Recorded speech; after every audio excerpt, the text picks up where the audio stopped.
comme il n'y a pas beaucoup d'eau dans le bocal et qu'il n'y a pas de système de filtration, bah, l'eau elle devient vite sale. Bon déjà, c'est pas très joli. Et en plus c'est nocif pour le poisson.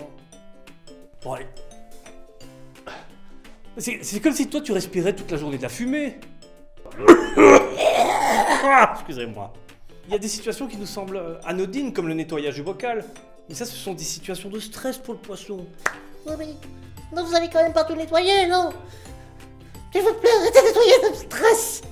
Il est attrapé dans une épuisette, il est déplacé dans un nouvel environnement, puis après il est remis dans son bocal. Et pour nous, de l'eau, c'est de l'eau. Mais pour le poisson, pour lui c'est différent. Pour lui, c'est une température différente, une teneur en calcaire différente, c'est des changements énormes auxquels son petit corps doit s'habituer. Donner trop de nourriture à un animal de compagnie, c'est aussi de la maltraitance. Parce que c'est pas bon pour sa santé. Le poisson rouge, il est omnivore, c'est-à-dire qu'il mange de tout, des végétaux, des animaux, etc. Mais tout ce que nous mangeons n'est pas forcément bon pour lui.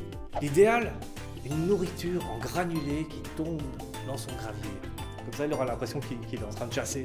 Il peut donc aussi prendre du plaisir en cherchant sa nourriture, comme il le ferait dans la nature. De temps en temps, tu peux aussi mettre des petits morceaux de légumes verts cuits. Alors, maintenant, comment savoir quelle quantité de nourriture lui donner? Oui, bon, le plus simple, c'est de lire l'étiquette qui se trouve sur les pots de granulés.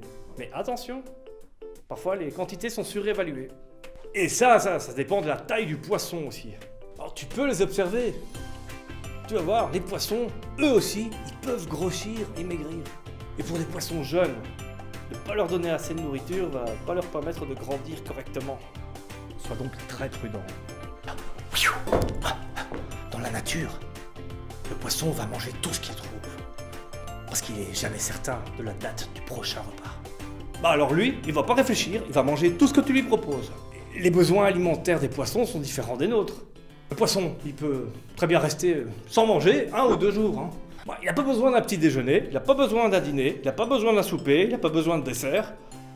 Moi je pourrais pas. Hein. En fait, je pourrais pas être un poisson. Et bah, par exemple, si tu pars à la mer 2 ou 3 jours, bah, les poissons ils peuvent rester sans apport de nourriture.